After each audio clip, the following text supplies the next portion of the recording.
क्या एक पागलखाना दुनिया की सबसे बड़ी पॉलिटिकल लड़ाइयों को समझा सकता है? सुनने में थोड़ा अजीब लगता है ना? पर आज हम एक ऐसे ही व्यंग्य को समझने की कोशिश करेंगे जो आजकल के जियोपॉलिटिकल तनावों को दिखाने के लिए एक मेंटल असाइलम का इस्तेमाल करता है।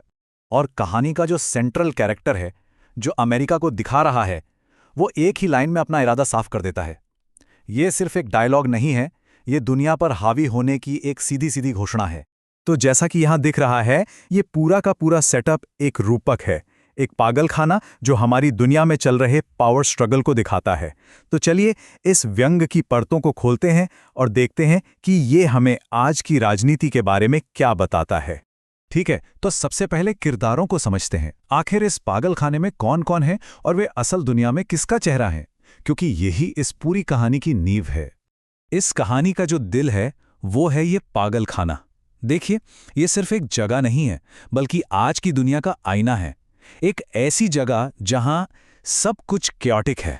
हर देश अपने मतलब के लिए दूसरे से भिड़ रहा है, ठीक इन मरीजों की तरह जो अपनी अपनी धुन में है। अच्छा, अब यहां देखिए किरदारों को और असल दुनिया में वो किसे रिप्रेजेंट कर रहे हैं। नाम भी कितने मजेदार हैं। वॉशिंगटनपुरी, गाजागंज, तेहरानपुरा, मतलब सुनते ही समझ आ जाता है कि कौन सा किरदार किस देश की तरफ इशारा कर रहा है। असल में ये मैपिंग ही पूरी कहानी को समझने की चाबी है। तो सवाल ये है कि इस पागलखाने में लड़ाई की असल वजह क्या है? कहानी की जो ड्राइविंग फोर्स है वो है अमेरिका का किरदार और उसकी सत्ता की भूख।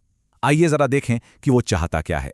कहानी की शुरुआत होती है एक रहस्यमयी फोन कॉल से, जो सत्ता का पूरा फॉर्मूला ही बता देती है कि भाई, एरिया का बाप बनना है तो पावर चाहिए। पावर पैसे से आती है और पैसा आता है तेल से। यहीं पर पूरे झगड़े का बीज बो दिया जाता है। तो ये देखिए अमेरिका का प्लान कितना सीधा और सिंपल है। लक्ष्य क्या है? जिले का बाप बनना। उसके लिए क्या चाहिए? पावर। पावर का सोर्स पैसा, और पैसे का सोर्स तेल। और तेल का कुआं किसके पास है? ईरान के पास। बस ये छोटा सा समीकरण ही पूरे टकराव की जड़ है। अब जब मकसद इतना साफ हो तो टकराव तो होना ही है। कहानी अब सीधे तेल पर लड़ाई के मैदान में उतरती है और यहीं से असली ड्रामा शुरू होता है। और इस लड़ाई में आग में घी डालने का काम कौन करता है? इजराइल का किरदार। उसकी ये भड़काऊ भाषा दिखाती है कि नफरत कितनी गहरी है। मतलब ये सिर्फ अमेरिका और ईरान की लड़ाई नहीं है, इसमें सालों पुरानी दुश्मनी भी शामिल है जो हालात को और बिगाड़ रही है। ये स्लाइड तेल को लेकर दो बिल्कुल अलग नजरियों को सामने रखती है। एक तरफ है ईरान, जो अपने रिसोर्स को अपनी जान से ज्यादा कीमती मानता है, और दूसरी तरफ अमेरिका का किरदार है, जिसमें एक तरह का घमंड है, एक हक जताने का भाव। एक का नजरिया अपनी चीज बचाने का है तो दूसरे का लूटने का। सटायर और भी गहरा हो जाता है जब अमेरिका के किरदार से उसकी विवादित पार्टियों के बारे में पूछा जाता है, और उसका जवाब क्या होता है? सब फेक है। ये असल दुनिया की राजनीति पर एक सीधा कटाक्ष है, जहां लीडर्स अक्सर मुश्किल सवालों से बचने के लिए फेक न्यूज का सहारा ले लेते हैं। अब हर बड़ी लड़ाई में कुछ लोग बीच में पिसते ही हैं। तो कहानी में एंट्री होती है यूएई के किरदार की, जो दो ताकतों के टकराव में फंस गया है और उसकी दुविधा बिल्कुल अलग है। यूएई का किरदार अपनी हालत को इन मजेदार लेकिन दर्दनाक शब्दों में बताता है। ये लाइन इस बात पर एक तीखी टिप्पणी है कि कैसे छोटे देश अक्सर बड़ी ताकतों के खेल में अनजाने में मोहरे बन जाते हैं और नुकसान उन्हीं का होता है। तो अमेरिका यूएई को अपनी तरफ कैसे करता है? डिप्लोमैटिक मैनिपुलेशन के जरिए। वो उसे दोस्त कहता है, बचकानी कविताओं से बहलाता है। लेकिन असल मकसद क्या है? ईरान के खिलाफ एक मिलिट्री बेस हासिल करना। यह दिखाता है कि कैसे दोस्ती का मुखौटा लगाकर अक्सर रणनीतिक फायदे उठाए जाते हैं। और अब हम वीडियो के क्लाइमैक्स की ओर बढ़ रहे हैं।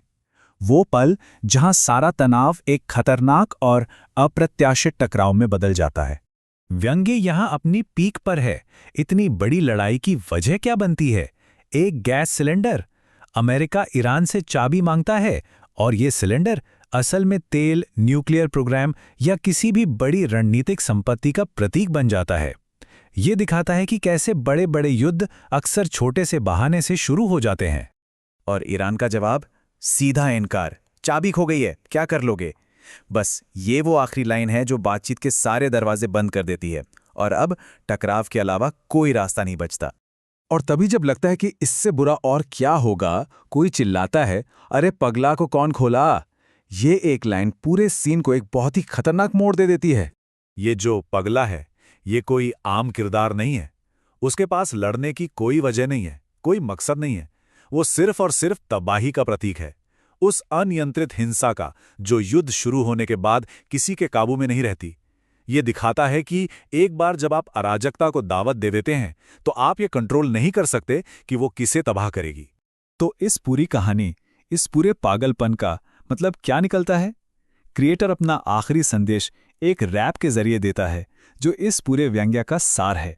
इस गाने की बस एक लाइन पूरे वीडियो का निचोड़ बता देती है। जान की कद्र ना, पावर ही बस सोचे लीडर।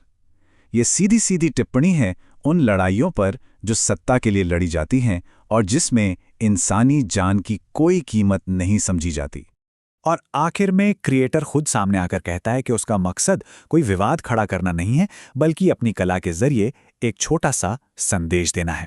यह हमें याद दिलाता है कि कला अक्सर बातचीत शुरू करने का एक बहुत शक्तिशाली माध्यम होती है।